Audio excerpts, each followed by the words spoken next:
Don't you see that the whole aim of Newspeak is to narrow the range of thought? In the end, we shall make thought crime literally impossible, because there will be no words in which to express it. Every year, fewer and fewer words, and the range of consciousness always a little smaller. Has it ever occurred to you that by the year 2050, at the very latest, not a single human being will be alive who could understand such a conversation as we are having now? This is Plausibly Live. If you were to travel back in time, let's say ancient Greece, in the time of the founding of the Greek republics or the Roman republics, say somewhere in that 500 to 300 BCE era,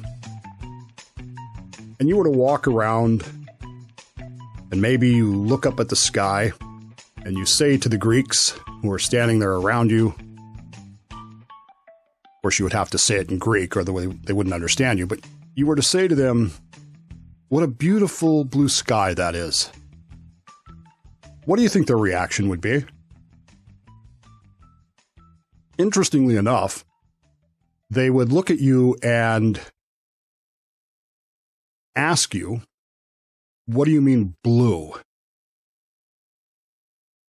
It's a relatively recent human development. This concept of blue is a weird concept. If I were to ask you, describe to me blue, what would you say?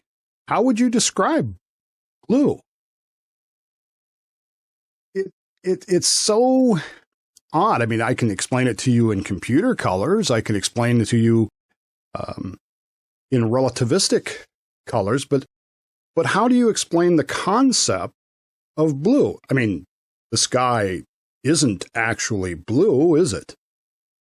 I mean, it's actually translucent, it's actually clear, it's actually invisible. But it appears to us blue because we have decided that it's blue. It wasn't that the sky was a different color in ancient Greece or ancient Rome or ancient Egypt or ancient Persia.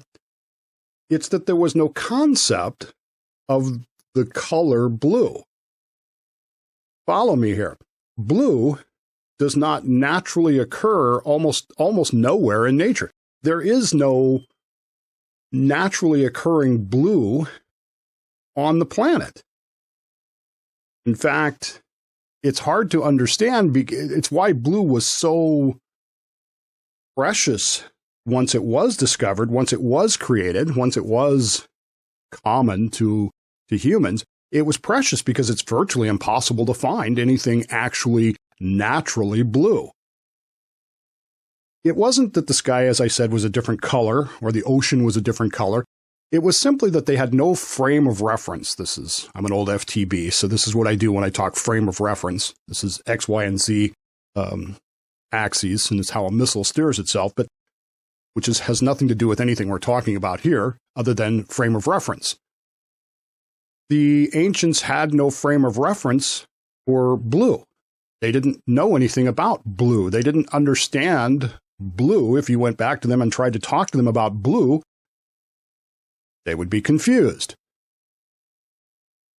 You actually only know what blue is because you have been conditioned and trained to understand it.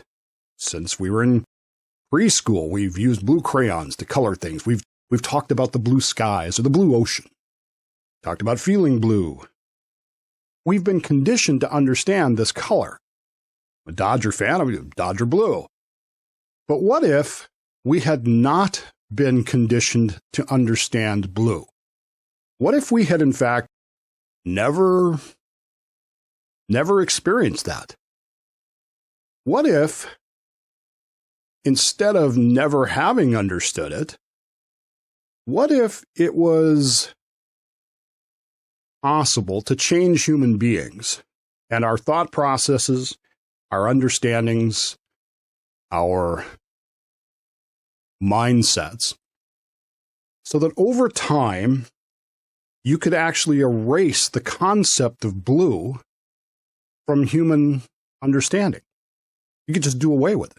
and no one would have any clue what you were talking about. If you were to use the word blue or the concept blue, it would be gone, and you wouldn't know what it meant. Dave, that's crazy. That could never happen, you say? In the book 1984, there's this long description of what is known as newspeak. They're destroying the language. It's one of my, as I've said many times, 1984 is one of my most favorite books. Not because I believe in the Big Brother theory or I believe in, the allegory, but because there is so much in it that is human nature that we just miss. I mean, we just do. And one of the things that we don't talk about a lot is newspeak. And the idea of the destruction of words. The 11th dictionary was this thick, but the 10th one will only be this thick. We're getting rid of words. We're simplifying the language. And it's the destruction of words that's one thing. We do away with words so that the language is not quite so cluttered. But what are we really doing with newspeak and with changing language in the book? And in reality, there are words that we can no longer say or use, right? I mean, even in my lifetime, I was born in 1963.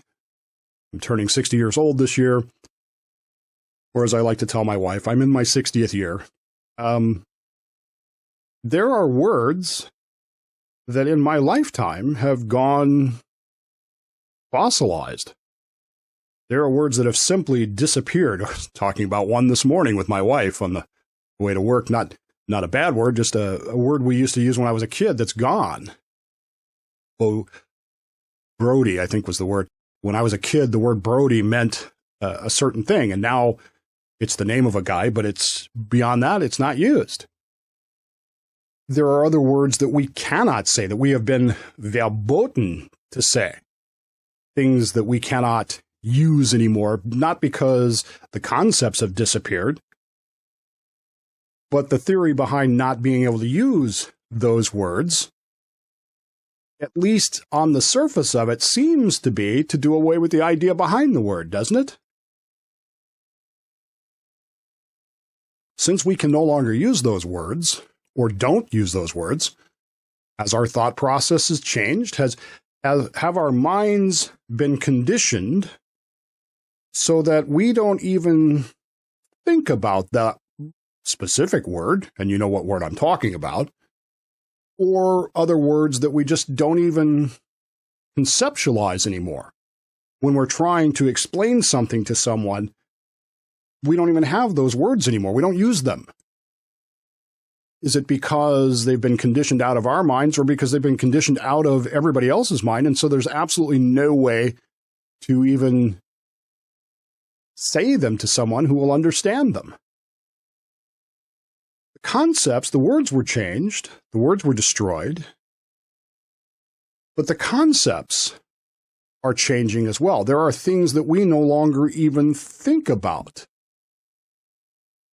Or is it possible that we're being told that there are things that now we must not think about?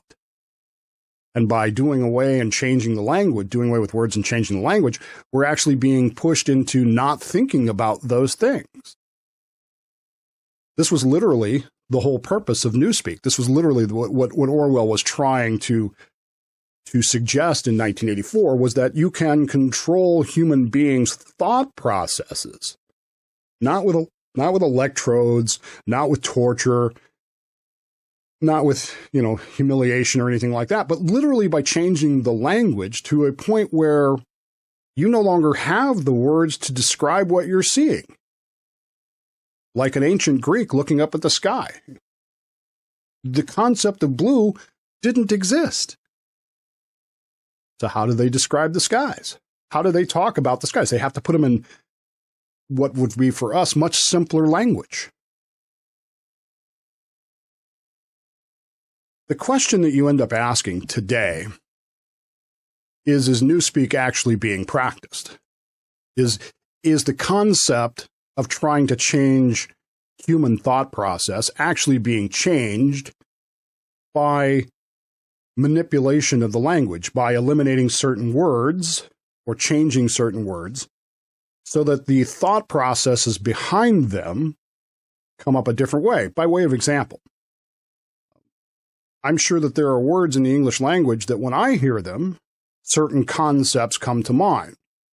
When Ben hears those same words, because he wasn't raised in the era I was raised in, those concepts don't exist to him. And short of me actually teaching him those concepts, how would he ever know them? The Greeks knew the skies, believe me, they knew the skies better than we do. I say that knowing that as a society we have Hubble and we have James Webb and we have those things. They may not know the things that we knew about, they may not have known the things that we know about the skies, but on a day-to-day familiarity basis, they knew the skies far better than we do. They could pick out individual stars, they could name them. I like the stars, but I go outside and I can come up with about 5 names for stars, and I can find a few constellations, but not like they would have been able to. But they didn't know the concept of blue. They knew the sun, they knew its position, they could tell you what time it was by where the sun was in the sky. They could tell you what month it was by where the sun was in the sky at what time. But they didn't have a concept for blue. It wasn't that the sky wasn't blue. It looked the same then as it does now, minus the Canadian smoke, of course. But they didn't know this concept blue. We know what we are. We know what we believe conceptually. But what if those concepts are erased via a thought process, a thought control process that's based in our language? What if words are changed, concepts and ideas are changed via language, so that our thought processes don't connect?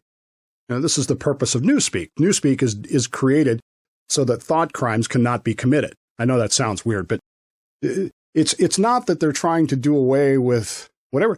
They're trying to do away with the idea that you would ever even consider some other idea, some other possibility, some other thing that might be in opposition to Big Brother and the party. Are we likewise being conditioned in the same way? Are we being conditioned to not think about things that might be in opposition to what the powers that be, government, society, culture, want us to think? And if that in fact happens, if in fact our concepts are changed via the destruction of words in language, and our words can no longer describe the concepts that we struggle with, and so we're limited by to exactly what those in control want us to have, is it possible that by the year 2050, I'm not using that, that's just the line in the book, by the year 2050 or 3000 or 2075 or whatever, is it possible that there will be anybody alive, left alive, who could even understand the conversation that we're having right now? Or will the whole idea of blue